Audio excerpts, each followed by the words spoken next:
Okay, thank you. I think we're just about here. Mr. City Manager, what else do we have on the agenda? Right, we have Frank and his team, Mario Peña, Viviana, they're going to give you an overview on the comprehensive master plan, just to kind of let you know where they are and their next steps as to the plan. And after their presentation, we have a real quick special meeting. Okay, thank you. Okay, thank you, Mayor. Welcome, gentlemen, lady. Frank. Thank you, Mayor, Council. We're really happy to be here this morning. Thank you for the invitation. We're going to briefly take you through where we are on our comprehensive plan for the city of Laredo.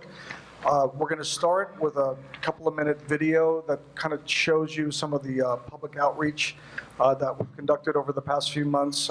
This recently is a draft video. Like I said, it's a couple of minutes. It was put together by Roxanne Peña of Lot 31 Films. She's been kind of following the process, so we're going to just start this right now. I hope it comes up.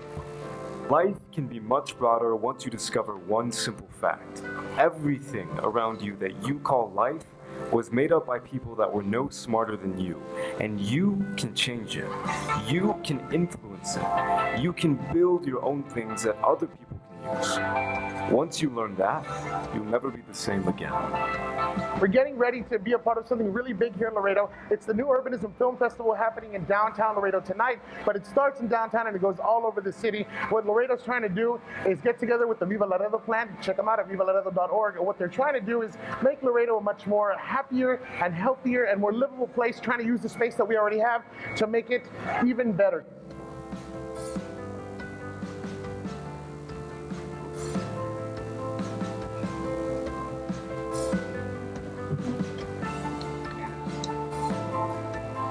We're working on putting together the comprehensive plan for the city of Laredo, working side by side with the community. And we're taking the ideas, putting them together in a draft outline for the comprehensive plan.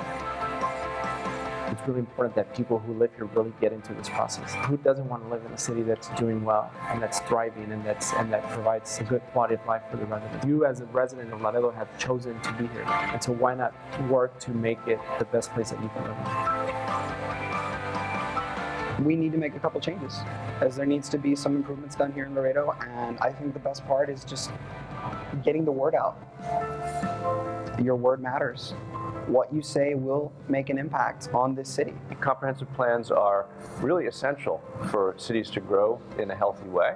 Laredo is like many American cities in that it is growing based on a series of rules and codes and ordinances that actually ensure unhealthy growth and work against walkability, against bikeability, against downtown vibrancy.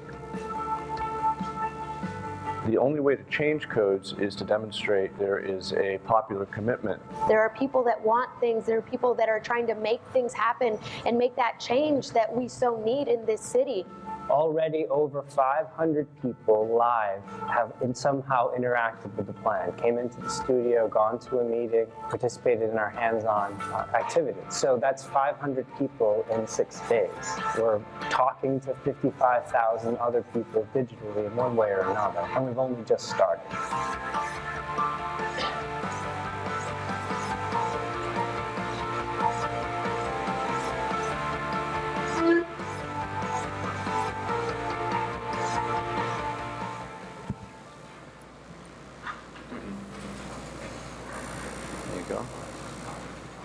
Can you all hear me on this?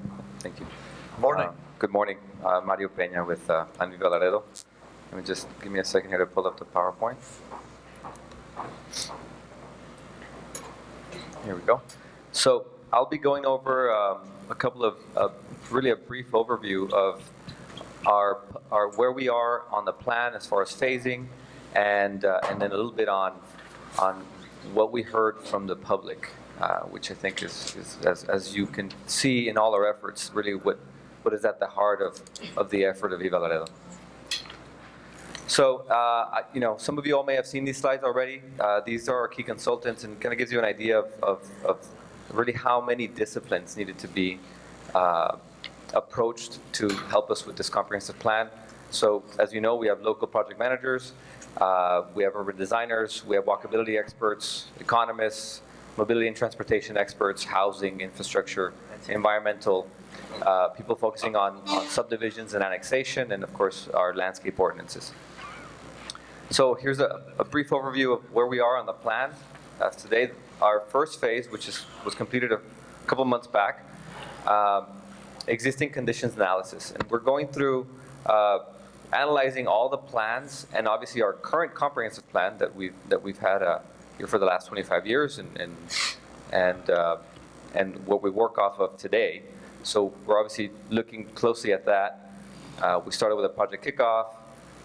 We reviewed all the other plans and studies that are out there. And then we're doing analyses of again, all of these disciplines. All our experts have come in and hit the ground and, have given us the perspective of what the existing conditions are. Where are we now is what we're trying to answer in the most comprehensive way we can. And then from there, we went into phase 2, which is the public workshop, right? The 2-week workshop that we had at the library where we had all the participation from the public. We had many exercises and focus meetings at that meeting, at the workshop.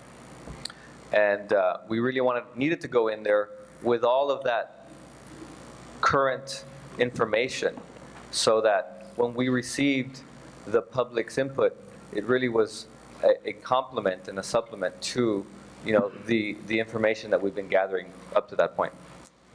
So we had open studios, we had technical meetings, and we started to develop a draft plan at that point so that we could present back to the public when the public came back in for the next public meeting. So there was this very effective feedback loop where the designers were drafting their ideas into coherent projects and visualizations, and then getting further feedback from the public as they came back to revisit their own ideas now visualized and rendered out by the designers of the team.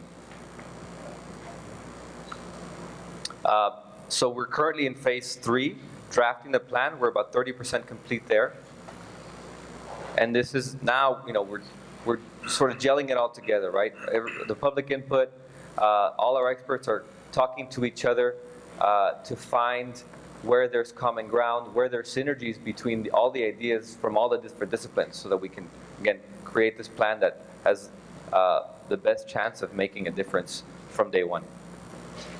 And then, of course, phase 4 would be implementation. And we'll get into that toward the end of this presentation. I'll go back a little bit, really for the benefit of maybe the public watching.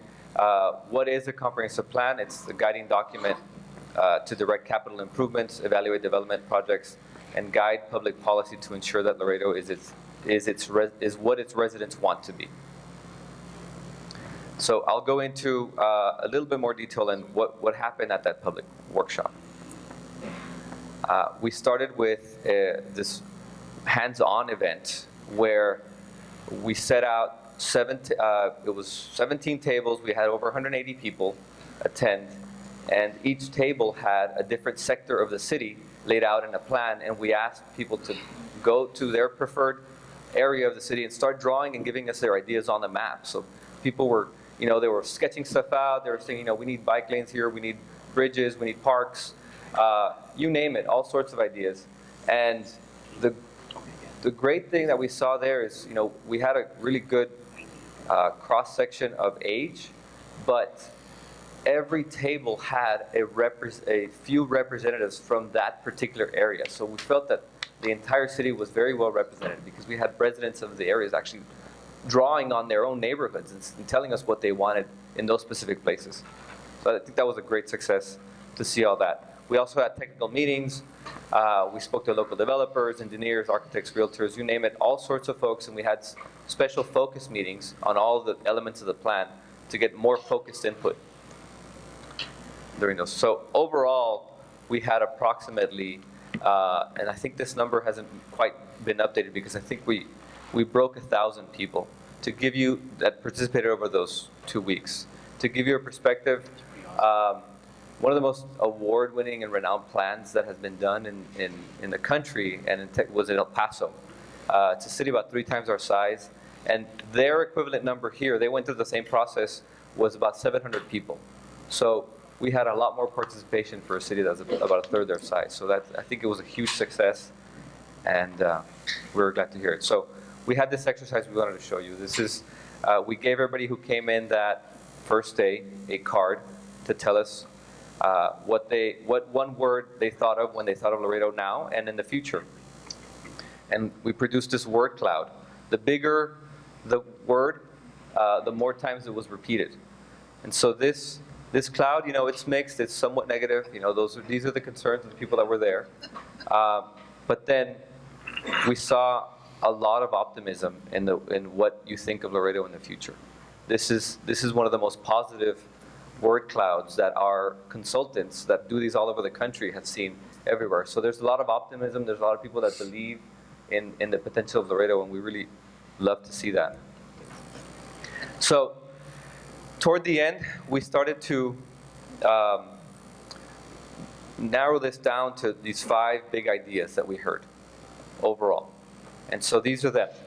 Create attractive walkable destinations, make the downtown great, complete the streets, plan new and improved public spaces, and create a prosperous but affordable city. And so I'll take you through a few examples of the visualizations that were created based on these big ideas. So create walkable destinations, attractive walkable destinations. So how do we do that? One of the key elements and recommendations that you know, we think we'll be making is we need to start creating new places that put it all together. If you notice, the plan on your left is it looks like a traditional street network, right? It looks like downtown. And so this traditional street network is what we say is mixed use, okay? All the different colors are different uses, which our current codes tell us we need to separate. And we've been doing that, and we've been doing that successfully, and we've grown in that model.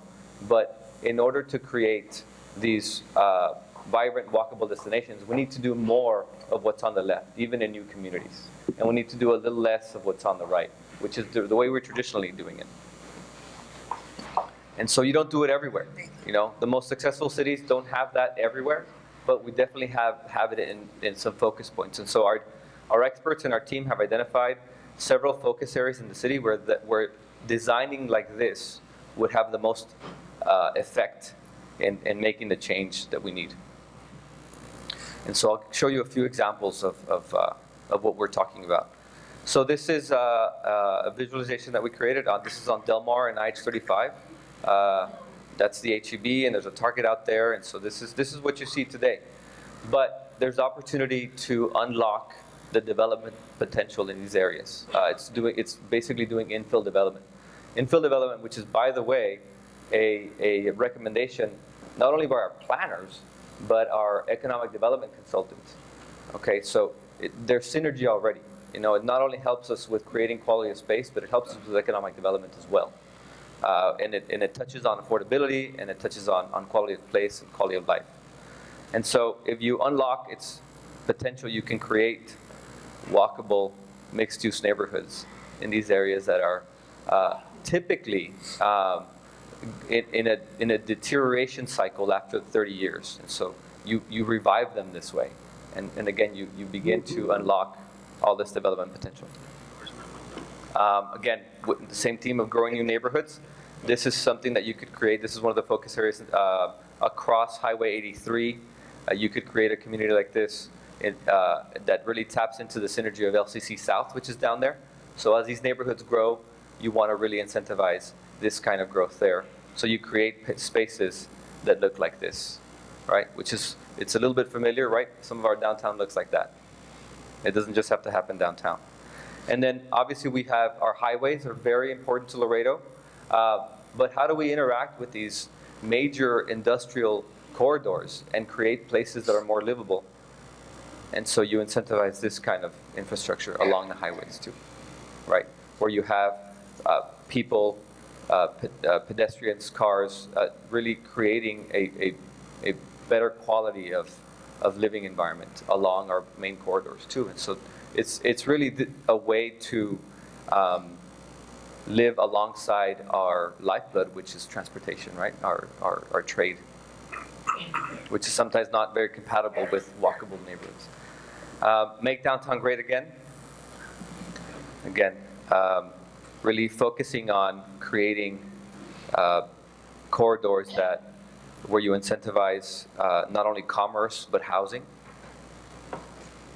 And you're completing these streets where the infrastructure is there. You create urban agriculture opportunities to really counteract the food deserts we may have across the city. You incentivize public art. Is this public art? We really want to incentivize this kind of public art more than the other kind, right? Where you can approach it, where people can experience it as a pedestrian. And then obviously creating new neighborhood centers. This one happens to be an offset of downtown. This is the rail yard on the east side of downtown Laredo. So it can be reimagined into a community like this that really focuses on tapping into our water, our incredible resource, which is the river, and engaging it and really creating something beautiful with it.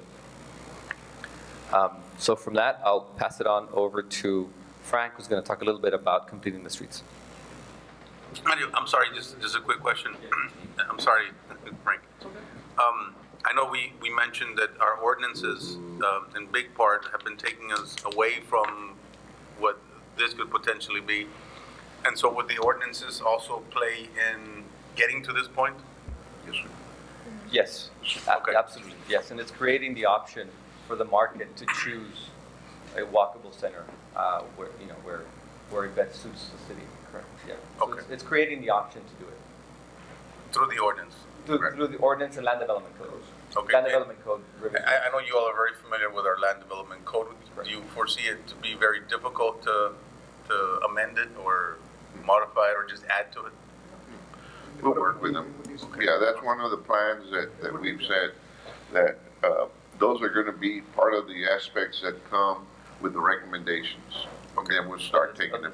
Very good. Okay. But that would be, I guess, a kind of a separate set of homework as it relates to redrafting our, and I want to use the term land development code loosely, because when you wade through it or have clients that have waded through it, sometimes you wonder if it's even, it's land non-economic development code, just the way it's organized right now. And I understand, I'm not faulting anybody, it's just a product of the times of and its evolution. And we're at this point now where, we need to be a city that's, that facilitates this type of growth, so that you have humans in contact with other humans, because that's where the exchange of money and ideas takes place. That's exactly correct, council member. And basically, when the recommendations come in order for us to get to those particular recommendations, you're right, we're going to have to develop some of these other assignments in order for us to get to that point. Some of the ordinances, some of the issues on the land development code, and get all those taken care of in order for us to make that next step. And I think, the public, and I think our planning department and our planning and zoning commission have already seen what we as a council have been doing as far as the mixed use comes into place. I mean, we understand that there needs to be a much more integrated type of mixed use, and that this compartmentalizing of things, save and except industrial development, is it's not working out as we would like it to be working out. But I digress. And like you said, our land development code is no different than most codes in the country, although these trends have been going on for the last few years, and this is something that our consultants are bringing to us for us to consider, and we believe would make us a more livable, affordable city. So I'm going to pick up from here, this slide that I don't think is on the screen yet, but essentially the U.S. Census is telling us this: people are coming to Laredo. Our current population is right around 255,000. We're not on the screen? Can we get on the screen? There we go. Our current population is somewhere between 255 to 300,000 people, and the 2050 projections is over 500,000 people will be in Laredo, born here, coming here across the border for a better quality of life, and hopefully coming to Loretto because they want to be here. And so to continue the process of making this a more complete city, the idea of completing the streets is a very important component of that. And what we're talking about is, when we think about streets now, we're primarily talking about a roadway and then maybe a sidewalk. And that's essentially one approach. But the idea of completing the streets encompasses a lot of other facets of getting around the city. Mobility is important for all of us, and also affordability. Not everybody can afford to drive a car in this community. And in fact, we have a very large underserved population that use cycling purely as a means of transportation. And what we want to be able to do is alleviate some of the traffic concerns that we have. This particular slide illustrates that. On the slide on your left is our current road systems, and everything in red you can see right now, based on traffic counts, is our most congested parts of the city.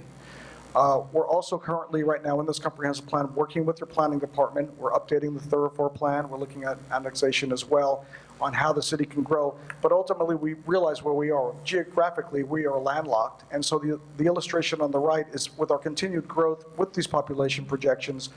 The slide on the right illustrates that no matter how many roads we build, we're going to be a highly congested community, just like some of these cities that we don't necessarily want to be like.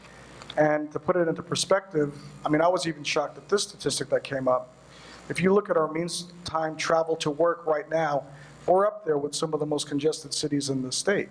Right now, the estimated means of travel in Laredo is 21.2 minutes per commute, and we're not that far behind El Paso. And ironically, if you look at San Antonio and Austin, we're not that far behind them as well. And those are our current statistics that are coming out of our transportation data. So we already are in that realm. We may not feel like it at times. Certainly, there are times we feel like we're in that congestion. But we have to look at better ways of planning our community, and the Complete the Streets approach is something that we really need to consider. Laredo, if you look at means of transportation, purely mobility, bicycles are 0.6%, driving alone 76.4%, and carpooling 9.4%. If you look at just those two statistics together, we obviously are driving everywhere, and that makes us a very unaffordable city. Public transportation is minimally used. Walking is almost off the charts. So we want to be able to design a community that gives our citizens more opportunity to make those decisions. And by the way, aside from just mobility, health and wellness. I know that recently I think I saw an article about child obesity. These are the things that we can, work on by designing these into our communities. We have great athletic programs throughout our city and great athletic support, but just to get around, we want to be able to make our city easier to get around. Cycling, not necessarily as a recreational sport, although we highly encourage it, just mobility, to be able to get on a bike. And statistically right now, we're looking at maybe 6% of our population that is enthused and confident about getting on a bicycle, whether it's to go to the corner store or go for a ride, to feel safe. We have a 1%, which is fearless no matter what. They're out there riding in crazy traffic. And then you got 33% that say, not in a million years you're ever going to get me on a bicycle. But we have 60% that say, we're interested, but we're concerned about our safety. And so what we want to be able to capture in our new urban development and our inner city redevelopment is capture some of that 60%. So an example right here, we're just looking at a Clark Boulevard right before you approach I-35. We have our housing project on the right. Right now, that doesn't look like a really safe place to ride. But with a minimal expense, we can convert that area and many other parts of our city into the ability to make that and capture some of that 60% that would feel a lot more comfortable with a buffer, with a dedicated lane, and making it a little bit easier to get around. So currently, we're in the process of developing a citywide cycling plan. We're working in conjunction with El Metro, because without that public transportation connection, it will not work. And so this is something that's currently underway as well. We're also looking at Our plazas, as we all know, we pride ourselves culturally on having a plaza system as well as a park system in our city of Laredo. And so to nurture our existing plazas and squares, but also looking at new urban development where we bring it back and integrate these into our neighborhoods as well as, of course, you continue to keep our plazas in place. So based on that, I'm going to end here. Emiliano? Frank, I mean, we're not, and just for Yes. the public and everybody, these aren't wild, crazy ideas. These are the same ideas that have worked for thousands of years in other cities, and in particular, the cities that most of us would probably love to go travel to. You go, Sure. I've never been to Paris, but I've seen pictures, and you can get anywhere you want in Paris on foot, on metro, on bike, or on a bus. You don't need to own a car in San Francisco. You don't need to own a car in many of these great cities that we all love to go travel to and check out, because Sure. they're designed in a way for the way, if you will, the good Lord designed us, which is to get around on your own 2 feet. Mm-hmm.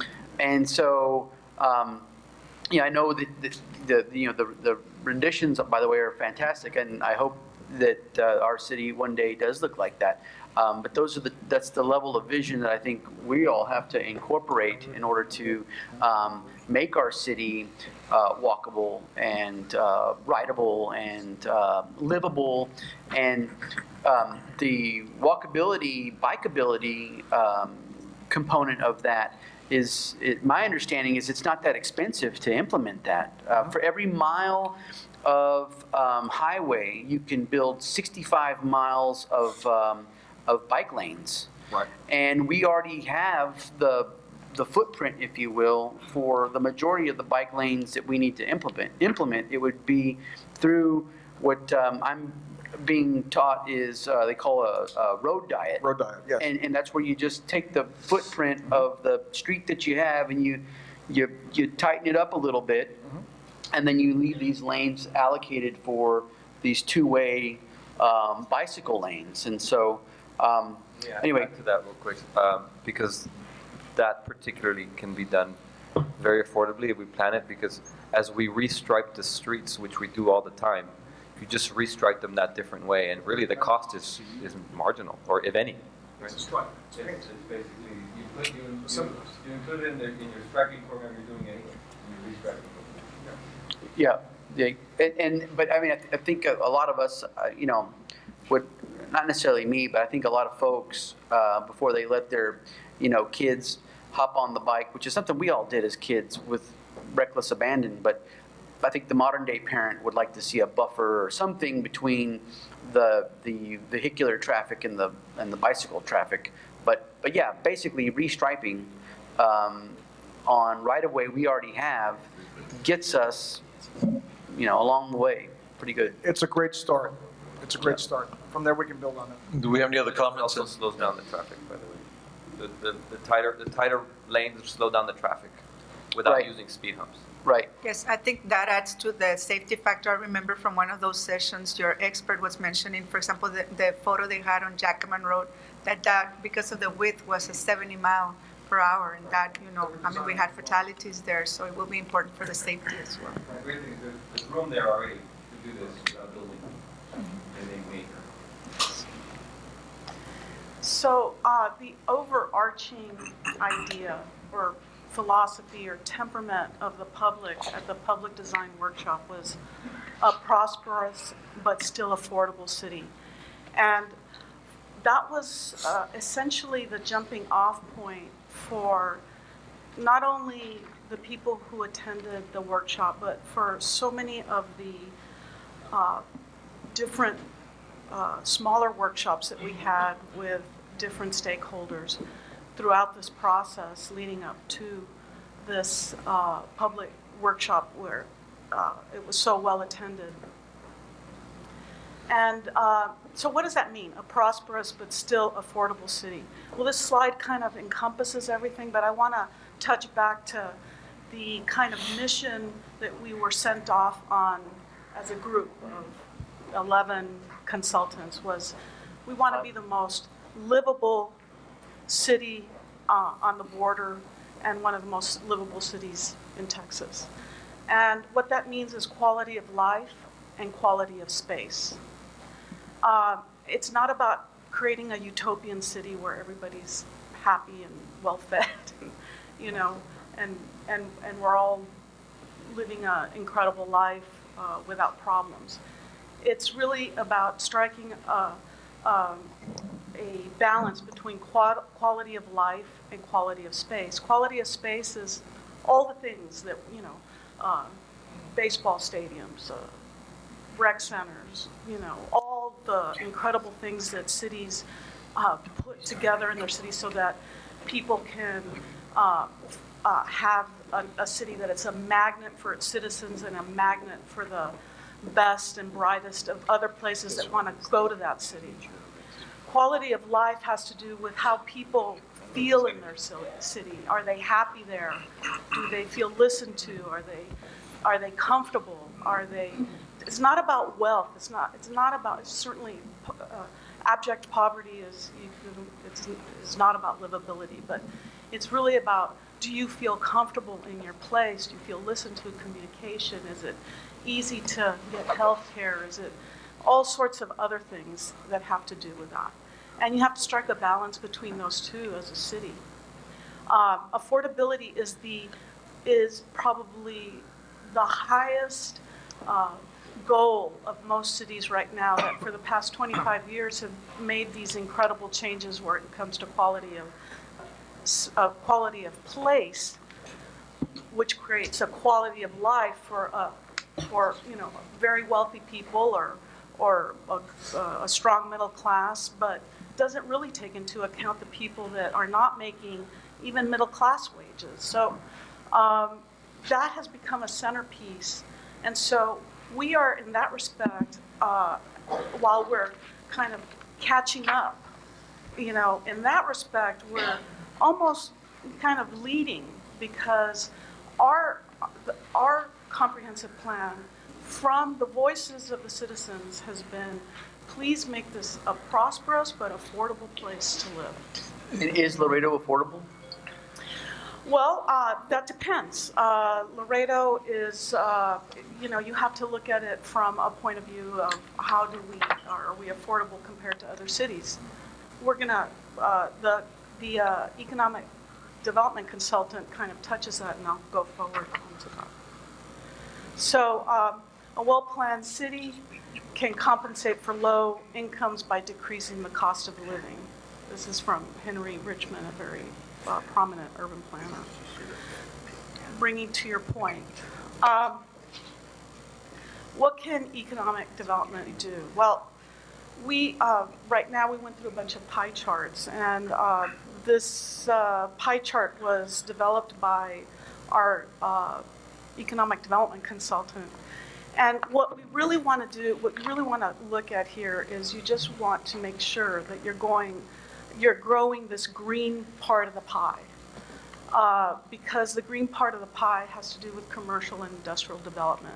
And that brings in ad valorem tax you pay per $100 of valuation into the pie, rather than trying to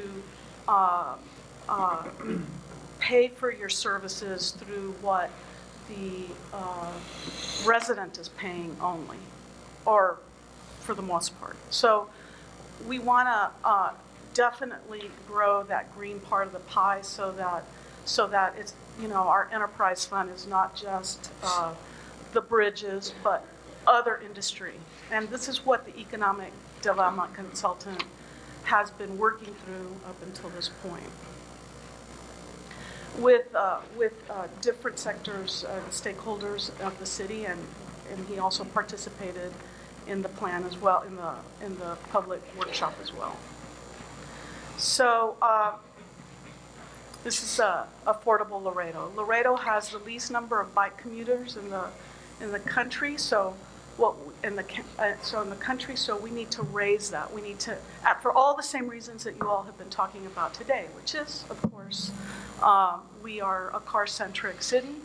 We need a diversified transportation system. And I'd like to tell you a little bit about Seattle. Seattle just came out with 25% of their population now is 12 minutes away by every 12 minutes they are able to catch some form of public transportation. And they have set a goal for 75% of their residents to be able to reach that point in 5 years. So these are goals that cities make. And Let me ask you this. I know we're coming up to the next portion where we have the formal meeting. Right. The other council meeting, a special city council meeting. But yeah, going back to the quality of life, obviously, our history has been that, we, 30% or more, and I'm sticking to that, are poor. So if we can't,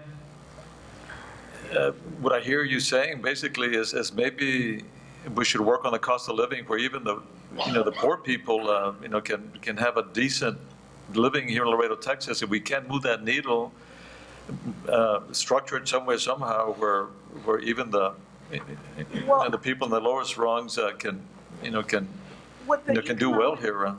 What the economic development consultant has stated is simply just, we have the step-in jobs.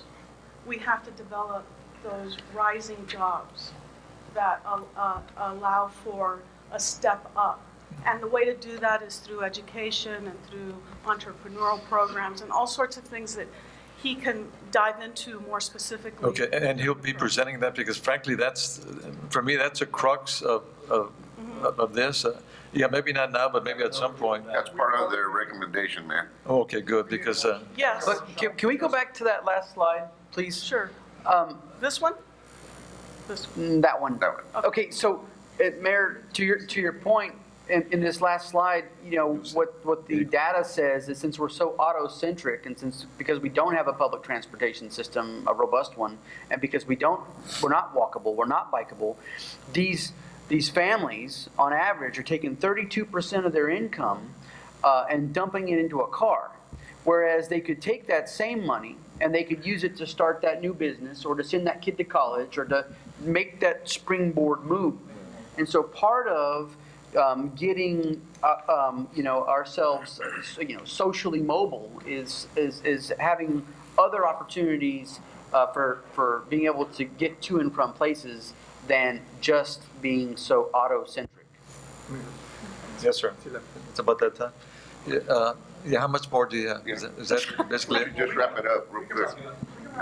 Okay. Well, it's only our master plan. Yeah, let's rush through it. No. Yeah.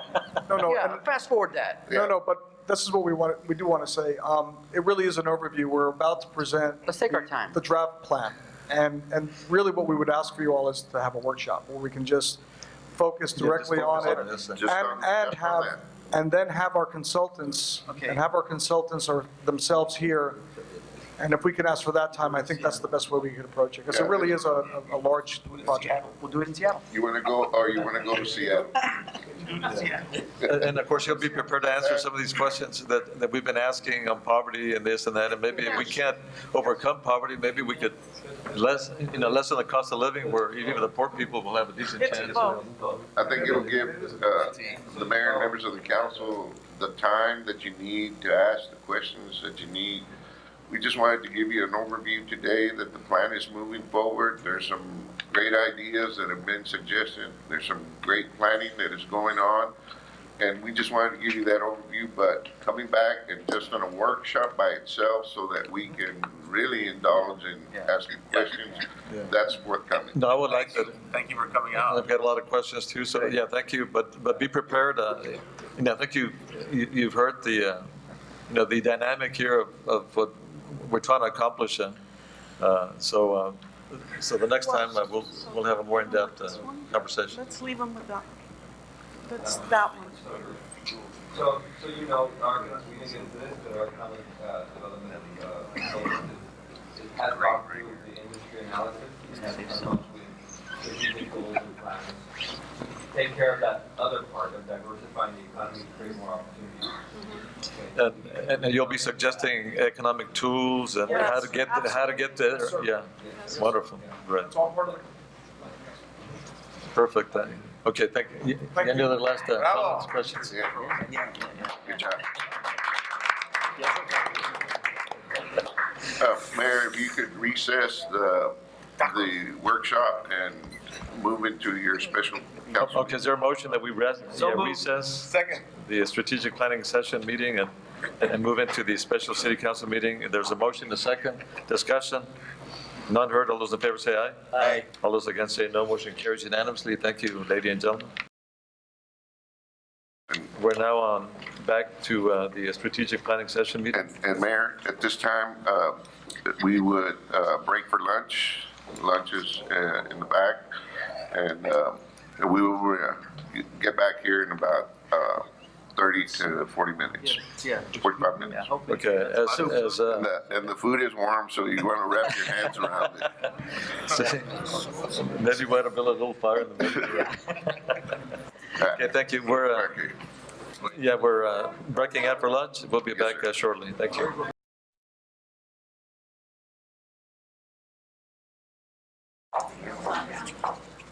I guess we get started as the other folks arrive.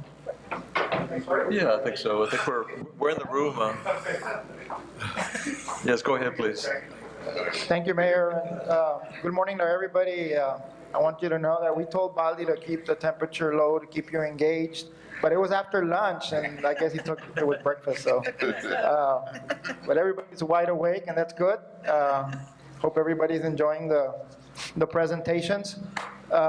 This presentation is going to be on the tax increment reinvestment zone, and this is part of our downtown renaissance. And as you know, the full council has supported the TERS, and went ahead and just added a definition for tax increment reinvestment zone for those of us who this might be a new thing, and a special zone created by City Council to attract new investment in an area. TERSs help finance cost of redevelopment and encourage development in areas that would otherwise not attract sufficient market development in a timely manner.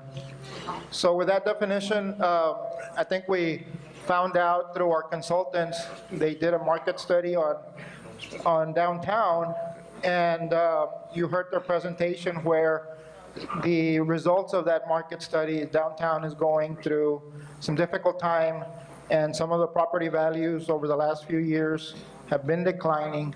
And so a TERS is a perfect vehicle for us to do the public improvements that could help downtown.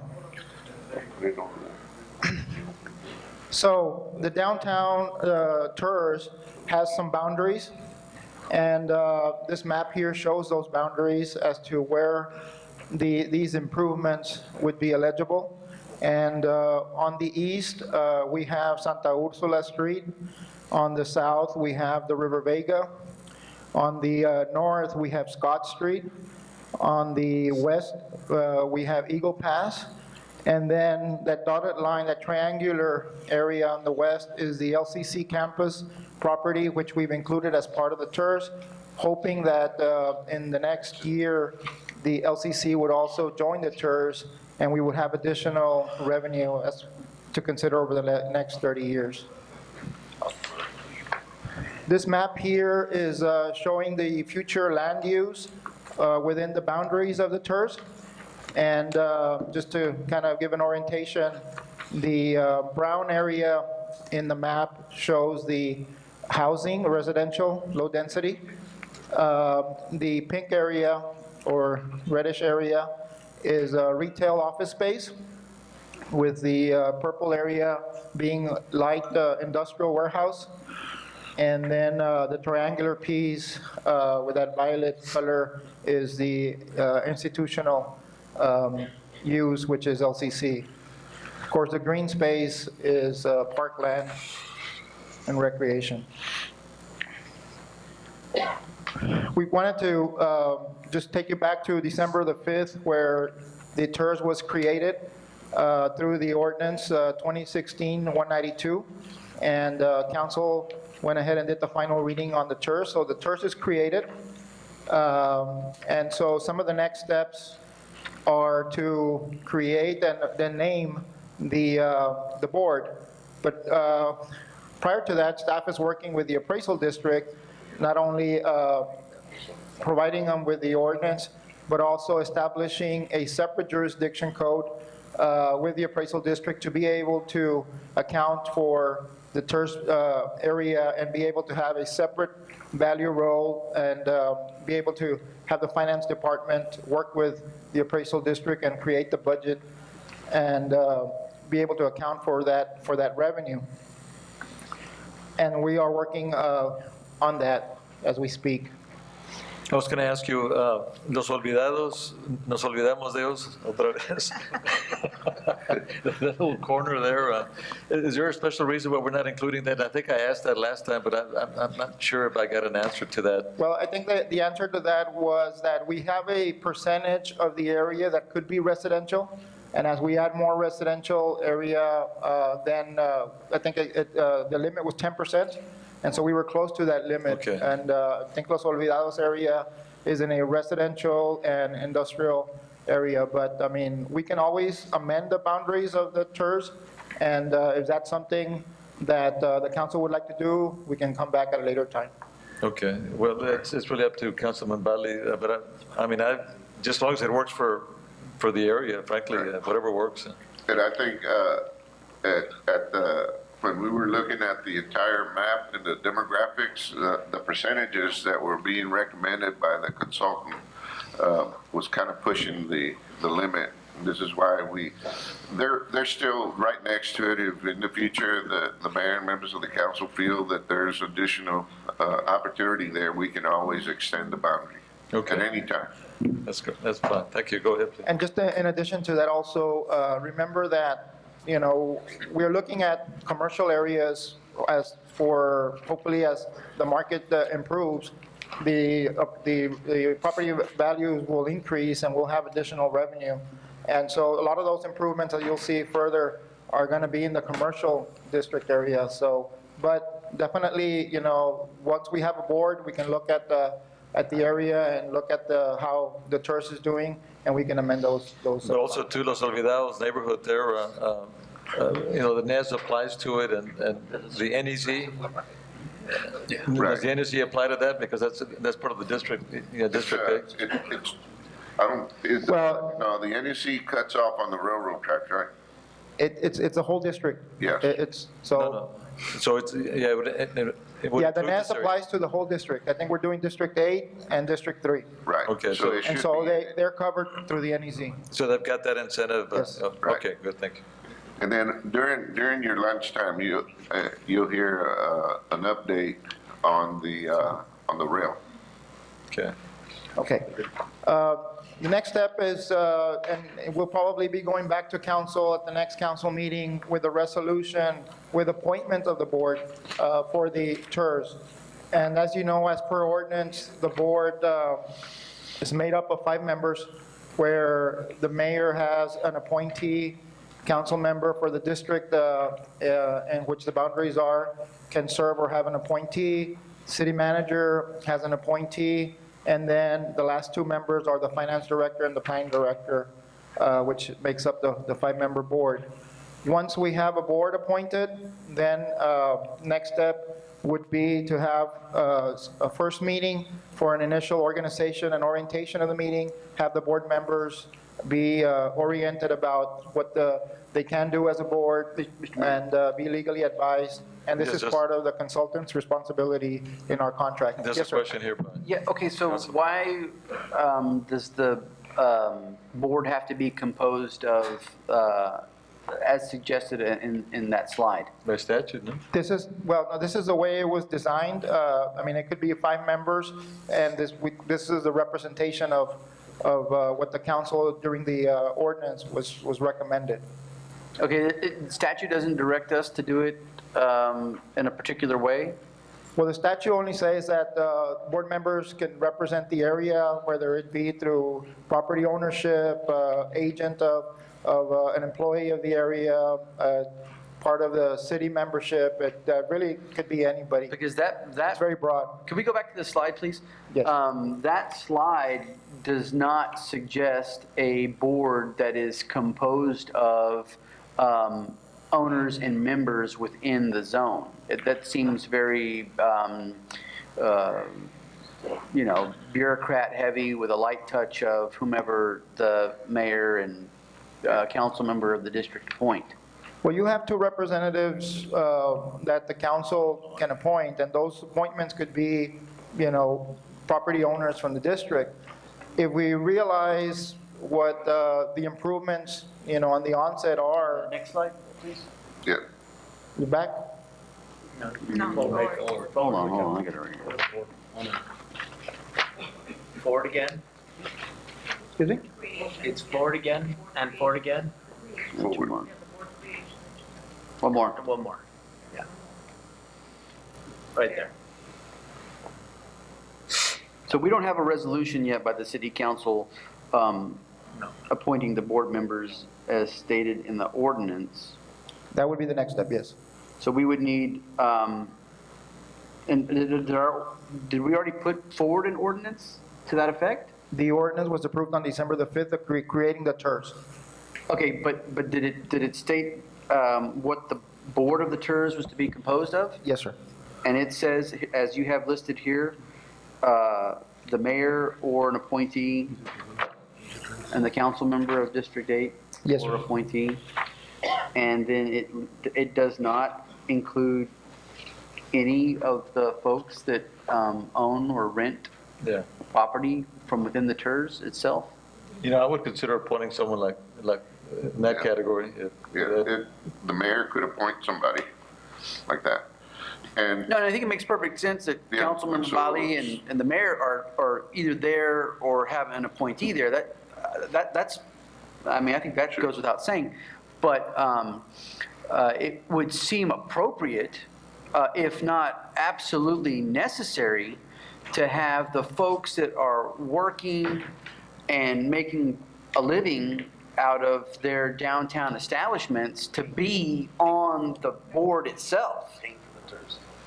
Yeah, the ones, thank you. The ones that are paying for the TERS, for them to be part of the decision-making process. And so I would just encourage my colleagues to. It's actually required by the statute. We'll say that. It's required by statute that the appointee to be qualified has to own property within the zone.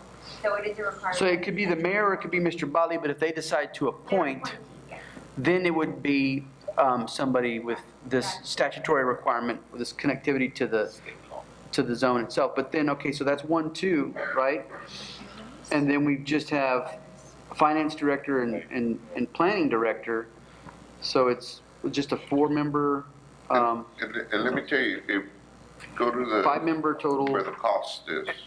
Yeah, that's also. And one of the reasons that those two are on there is, for example, a finance director, otherwise, we're going to be hiring somebody. Yes. Right. To handle that aspect, as opposed to doing it in-house. It just seems very city-heavy and as opposed to folks that live in the, or work in the district or have. By doing it this route, council member, you're gonna save anywhere between 750 to 1.5 million.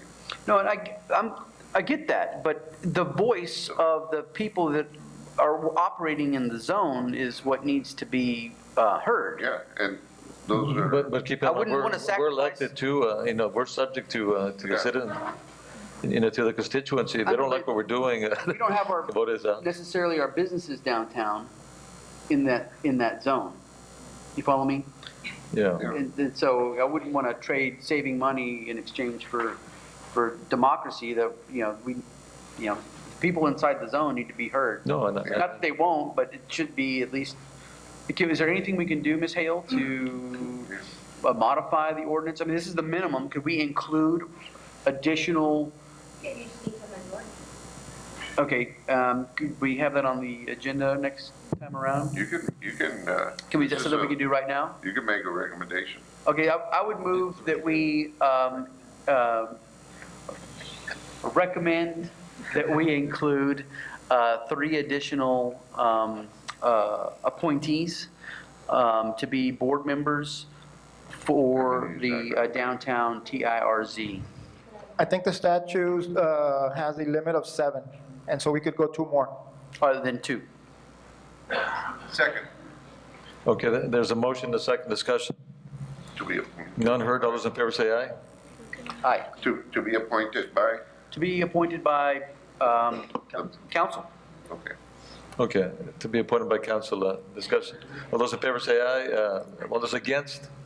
None heard, motion carries unanimously. I'll assume if you don't voice your vote, that it's. That was an aye. I'm sorry? Aye. Okay. Yeah, if you're silent, I'll take it as an aye. Yes, sir. Okay, yeah, it passes unanimously. I can barely talk over here, it's a little cold in this. Try to conserve my energy for warmth. Yeah, so it passes unanimously, yeah. Okay. Okay, and so what we'll do is at the next council meeting, we'll take the ordinance back to council for amendment to add the additional 2 representatives on the board. And then also we'll have a resolution, maybe appointing the names to the board. Thank you, Mr. De Leon. Very good. So once we do that, the next order of business would be for the board to go ahead and finalize the project and finalize the project plan and the finance plan, and then take that back to city council for approval. My finance director here was, making sure that I let you all know. The intent of the board will be to go ahead and go out on a bond as soon as the finance plan would be approved and the project plan. And then we have maybe a year or 2 of history that we could sell a bond. And so the board in itself cannot go ahead and approve the sale of bonds without coming to city council. So city council will have that opportunity to review the finance plan and the project plan and approve those, and then approve any bond sales through council. This table right here shows the estimated property values and the increment over the next 30 years and the revenue that it would generate. The column where you see city shows that increment, and over 30 years, it projects that it would generate $34 million. And we mentioned earlier that we included in the boundary LCC, and the estimate for LCC is an additional 17 million. So we see it, and it's something that we'll discuss in the board. Hopefully that we can get the college to be included in the TERS. And at some point, the county can also join, and that would be additional revenue. So just wanted to show that. Let me ask you, so the college has committed? No, there is no commitment from the college. They haven't been approached either, but since we were trying to create the TERS before the end of the year, but this is just so that the council can see that if the college does join, that there's an opportunity there for another $17 million. Thank you. Over the life of the. Yeah, that's why we included it in there. This slide shows the project budget, and as was alluded to earlier, again, there will be an opportunity for the board to review the proposed revenue over 30 years and then come up with a project plan. This budget shows $22 million of the 34 for streetscape improvements, reconstruction, 4.9 million for possible convention center within the boundaries and parking facilities, and then 4.7 for soft cost of those improvements, architects, engineers, and then 750,000 for the cost of administrating the TERS. And then we have a payback to the general fund from the 34 million, and over the life of 30 years, it's 1.7 million. Yes, let me ask you this. The mall, I know the mall is, the evaluation, we missed that. We can't go back, or were we capturing that? That was exactly why we created the TERS before the end of the year. So the base year for that will be this past year, which was still under the conditions of the mall. And so the improvement of, let's say, $100 million will show next year, and so we'll be able to capture that. Okay, so we are capturing. That's why we anticipated that, so that in the following year, you're gonna catch that whole valuation, all the Okay, improvements. but the chart doesn't show that, no?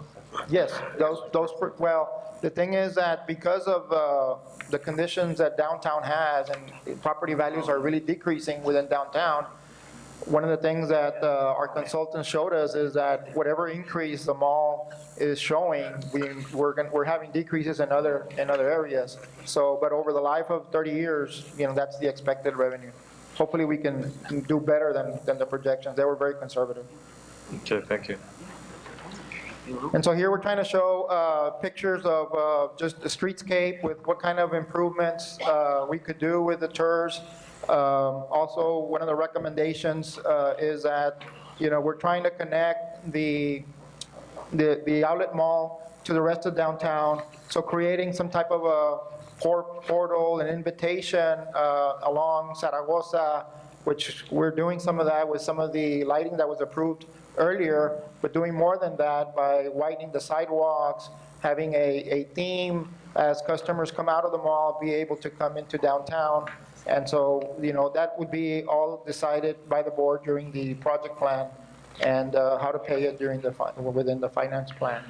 So again, another example of, what the improvements could be considered: traffic lights, signage, wider landscaping. And so this 34 million would be available for that. Thank you. That's hers. Okay, well, Thank you, Horacio. Do we have any questions? I think, Mayor, if I may, Yes, ma'am, go on the ahead. comprehensive plan, there was a lot of the areas of downtown that were included in that walkability study, so maybe we can incorporate some of that in the choices. Yeah, that's a good point, and something that, and because we have some of the staff in the board, some of that will transition. And also, I'm sure that representatives from the area would invite that too. So. And I think as you're seeing all of this coming together, you're putting the tools in place. You got the comprehensive master plan, you got the downtown initiatives, you're putting together now a component, another tool that in the future, you're gonna be able to utilize to finance some of the ideas and the projects that you would like to see downtown. And that's gonna be a couple of years down so that we can build up that fund and then be able to work off of it and bond off of it. So just another tool that the mayor and council have created in order to help the downtown get to the next level again. And you got the outlet malls, you got all the improvements that are going on. You got the NEZ, you got CDBG, you got CDB, you got all of these components, all these tools that we're gonna be able to sit down and actually take council's direction as to what you would like to see. And Councilmember Vielma, what you're saying is completely accurate. I mean, we're spending this money on the comprehensive plan. I think that was something that was very important that the mayor brought to the city last year to get us back to a comprehensive plan. And the point is to use it, not to let it sit on a shelf. And right now with downtown, there's great opportunities for turning it into a modern downtown. And we should do that through the comprehensive plan and through the ideas that come through that. And obviously the TERS will have that as a plan for the TERS. That board will be able to use that comprehensive plan so that the development that we see in downtown is sensible, that it's what we planned for. And I just see great things coming for that part of our community. And I think that when we went to those comprehensive plan meetings, you saw it right now, that was one of the most important things to people who went to those meetings, to have a downtown that they were proud of. And we're not proud of our downtown yet. We're proud of where we're going, but we're not proud of where we're at right now. And our comprehensive plan, this TERS, those will be very important tools for us as a council to get things done. And after all, there will be a TERS board, but ultimately they're going to come back to council for approval of their plan. And so it's up to this council to follow the comprehensive plan and to make downtown to have this renaissance happen. Yes. And we're seeing it. We're seeing it happen, but it steps, and we're doing all the right things. And I know we're touching on the downtown area and the 4 blocks. Is that coming around? It's coming around. We were going to bring that separately back to the mayor and members of the council, simply because we do have some funding available from TxDOT, and we also have some funding available from the council members' district. Maybe at some point you can bring it so we can all review it, yeah. Because at some point, what we wanted to do is bring it back, because we're going to get to the point where we're going to have to go out on RFPs to select somebody to design that. Also to keep in mind that the private sector, and I think we had a discussion, one of the banks here downtown is also very much willing to participate. Yeah, to participate, so keep that in mind. Yes, sir. And also too, at some point, if you can bring the status on the HEB building, the abandoned building. Yes, sir. What plans do we have on that? Well, we basically have been contacted by them, but we'll put together a report for you. Based on the briefing that you received, there's some potential buyers already that are working together with the HEB, but we'll put a full-fledged report for the mayor and members of the council. And Mayor, we do have a food desert committee that's been working. The HEB building, HEB obviously does not want that to become a grocery store, and they're in the private sector and they can prevent that from happening. There's nothing we can do, and I would be doing the same thing, I guess, if I were a supermarket. But we're working on other options through the Food Desert Committee. There's already a project at one of at Del Cuatro Housing where they're starting to garden and grow their own food. We have another project for community gardening along the edge of the river that's about to start. But we haven't stopped looking at grocery store options, because that's the most important option. We have food delivery in the area. We've got all sorts of things going on, except for the grocery store. And our committee is not going to stop until we see that happen. But we have been meeting. We're meeting every few weeks, and we have, in fact, a meeting coming up in about 10 days for the Food Desert Committee, because we are going to get a grocery store. Another point too that if I may, on the downtown, it's that avenue or that thoroughfare that we're working going north from the river, from the yeah, underneath Bridge 2. Yeah, is that coming along as well? Yes, sir. It's complete. It's complete. Is it now being used? Yeah, we've already built it, and it won't be used until we open up the outlet malls, and it'll be used on a control basis. Okay, thank you. And that was a nice project, Mayor, because we were able to do it on not a huge budget. We didn't have to bond to get it done, and so that's a smaller project that really does help connect the city without spending the millions and millions of dollars sometimes that we need to that are required in other areas. We were able to do this on a really small budget. So we'll bring more awareness once the other malls. And also, in addition, converting Santa Maria into a two-way. As you get into the area, we've already did all the groundwork for that. We cut a big portion of the retaining wall there at the Portal in order to be able to move traffic out of the downtown area through Santa Maria the way it used to be. Okay, wonderful. Okay, yeah, any other points? And if not, thank you so much. Thank you. We have one more presentation, which is the Convention Center. If we can have this one, yeah, thanks.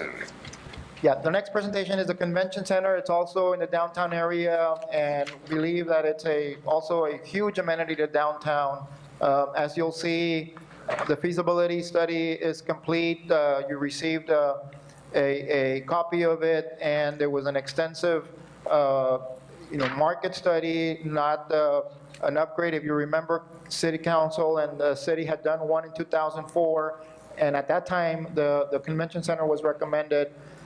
Before we took that into consideration, there was a downturn in the economy in 2007, and we're getting back to it. But I think you'll see in the presentation that for years now, the city and people from downtown, and especially the convention center industry, needs a place to be able to use the space, to bring people from out of town, and also make an impact in the area.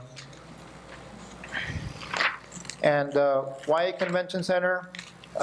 For the reasons that I mentioned, economic generator, a public resource, hosting conventions, trade shows, public consumer shows, conferences, meetings, civic and cultural events. To attract non-local events to the area that presently cannot be accommodated by existing local facilities. Non-quantifiable benefits a convention center provides in any local community and its residents would not be possible if it were not for the initial investment of a public sector partner. And an example of that is, of course, your Laredo Entertainment Arena, back in 2001 when that was created. A lot of people were for that, a lot of people were against it, but look what it's done to the area. I mean, the development that you see of all these auto sales is because of the arena. If you remember back then, it was all ranch land, and basically that area has exploded. Convention center can have the same impact in the downtown area. And lastly, it is, the whole industry of state, regional, and national conventions is growing, and so Laredo needs to be a part of that. In terms of space, what would we be getting? The study shows that Laredo could use a multi-purpose hall, about 30,000 square feet, a junior ballroom that would be about 10,000 square feet, breakout rooms, total of 15,000 square feet, and possibly a headquarters hotel that would be attached to the convention center. And we'll hear more about that. This map shows the convention center study site. Again, we're talking about the area where the outlet mall is, all the way from bridge number 2 west of to the railroad. This is the study that was considered, and this was really the site that was approved back in 2004. And as a result of that, I'll show in the presentation several models that the consultant did to be able to consider pros and cons and cost.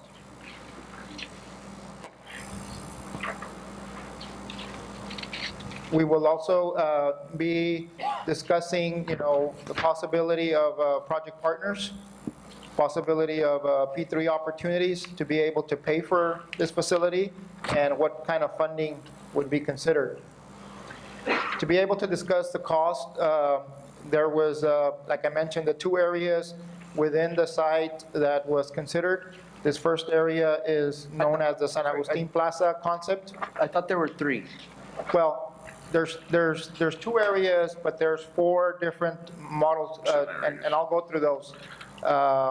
Okay, the airspace over the import lot in front of La Posada, is that part of your presentation? No, it's not, because that wasn't at the time an option, and really it's still not. We will hope that as we go out on requests for proposals, that possible partners and stakeholders would present those type of proposals. Okay. It can be, and this is something that will be up to the mayor and members of the council. We can very easily identify that because it was discussed. Because usually when you think of convention center, you think of hotel, right? And when you think of downtown Laredo, you really only think of one hotel. And the one hotel that has been our faithful, loyal downtown partner through multiple peso devaluations and all sorts of other economic indicators wherein normal hotels would have packed it up a long time ago is La Posada. And they're still around, and good Lord willing, they're not going anywhere. But, I would, and when you talk to people that go stay in Laredo, we love La Posada. I mean, it's a landmark institution unto itself. Right. And so I would certainly hope that as a council, as a community, that we would, be figuring out, at least having the discussion on, how can we, work with the one downtown partner that we've had all these years. Exactly. Totally agree, and really, we're very lucky to have a potential partner like La Posada, and our process will get us to that, the next step, right after the hotel feasibility study is completed, which is within the next week. We'll have an opportunity for council to approve, to go out and request for proposals, and that would be the opportunity for partners like La Posada to present their proposal to the city. But you'll see, as we consider cost, this type of facility, we need a partner. We need a partner that knows about hotels, and really, we're very lucky to have La Posada as a corporate partner and what they've done over the years. But going back to the study, and what at the time, this was what they knew, nothing set in stone, but as they considered La Posada and considered the space that could be available, this is the layout that was being considered. This is the same site, just with modeling the buildings. And at the time, if you can see, since there's a recommendation of additional rooms across the street from San Agustin Plaza, they have the hotel, and then to the east, the convention center with a parking facility. The cost of that is estimated at about $115 million. That's all included: hotel, convention center, parking lot. Then the next site is back over where the outlet mall is, and this is known as the standalone concept, and this would be the city building, the convention center, and then across the street, possibly the hotel, attached through a skywalk. And so this is a model rendering of that. And so number one is the convention center, number two is the hotel. You see the sky bridge connecting it. The mall is in the back, 6 and 7. And so the cost of that is also about $115 million. These are estimates, just being able to model, to be able to have a price on the cost. This third model is in the same location, and it's known as the combined concept, Plan A.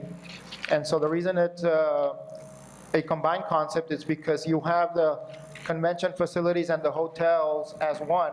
And so that brings down the cost, and you're able to, instead of building 2 independent kitchens, you only build one, and both hotel and convention center use that. And then there's other spaces that can be shared.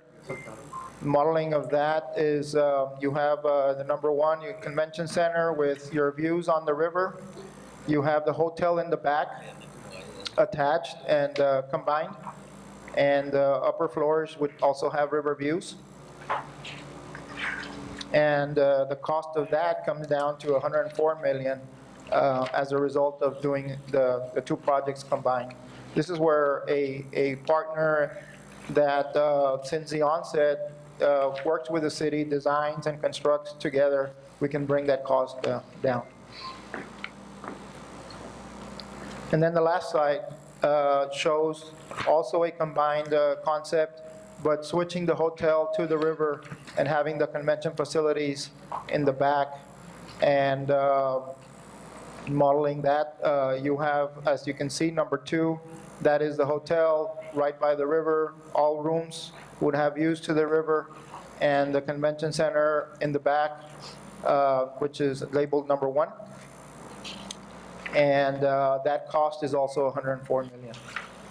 So that's what the study went ahead and included. And like I mentioned earlier, how do we pay for this? You heard earlier that the TERS has set aside, or could set aside, some money for this cost. Definitely one source of funding would not be sufficient. We need a partner like La Posada or others, a flag hotel. And through the next process of the request for proposals, that's when we'll get ahead and we'll be able to evaluate those proposals, and City Council can make a decision and see how we move forward.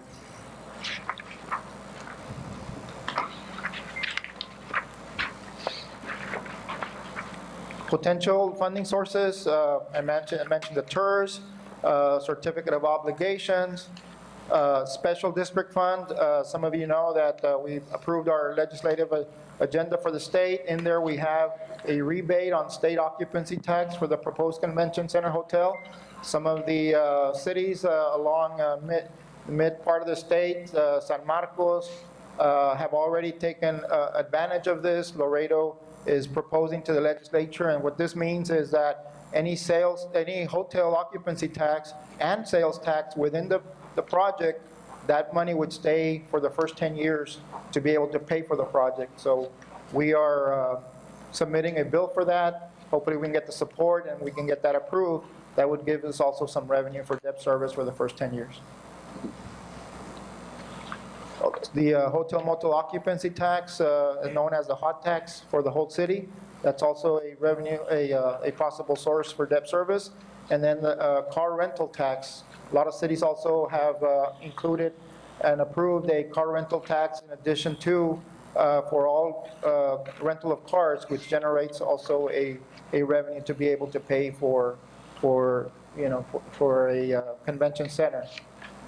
And Mr. De Leon, you're showing these potential funding sources for the convention center, and I think what's important for the public to understand is that all of these funding sources would be ways that the city can finance this project, and I'm 100% confident that we will finance this project in such a way that all of it's going to be paid by others, by outsiders, by our example, hotel motel tax, our legislative agenda that we have, that new tax that would be for people who are staying at hotels.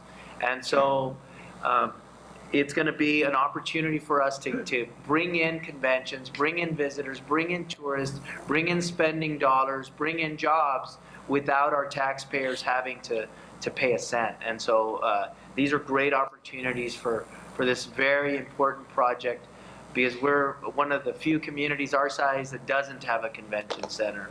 And it's something that we need in this community. It would be a big boom for development in downtown, because convention centers bring development with them. And so it's important. That is correct. Good point, Councilman. And also, council member and members of the council, when you start working with hotel motel revenue bonds, there's always the opportunity to go to the legislature and allow us to go a little bit higher so that we can build it. Once we build it, pay for it, it'll go back down. So there's different options that we can use. Also, you don't have a car rental tax right now. That's brand new. If you catch it now, you'll be able to benefit as it grows. And that's something totally new that we could probably take advantage of. Again, more tools to be able to leverage in order to get projects done in the downtown area. Also, too, I know the county is a potential helper here, partner. Yes, sir. Through the TERS mechanism and possibly others. I've attended some of the swearing-in ceremonies, and without mentioning specific, I will. Commissioner Galo mentioned that they wanted to do some additional construction, and he did mention a convention center, but possibly simply sales. And he said that because I think there or some facility to address the the youth and livestock and that sort of thing. But maybe we could visit with the county folks, councilman, myself, and I guess others, city management, to see if obviously they're going to benefit as well through through all these improvements in the downtown Through area. increased property taxes, Right. obviously, and sales taxes. So maybe they can contribute a little bit to that TERS and help us finance some of this convention center facilities. I'm sorry, go ahead. All good points. This next slide talks about the Laredo Riverfront development. Just wanted to point out that even early in 2000, the city had the vision of doing a riverfront development, and some of the things that you see today, which is the outlet mall, possible convention center, were some of the anchors to this riverfront development. So the council is faced with the opportunity to be able to make a change for downtown and make this really a place of destination. I have a quick video of what back then Carter and Burgess did to show the possibilities. All right. Go ahead.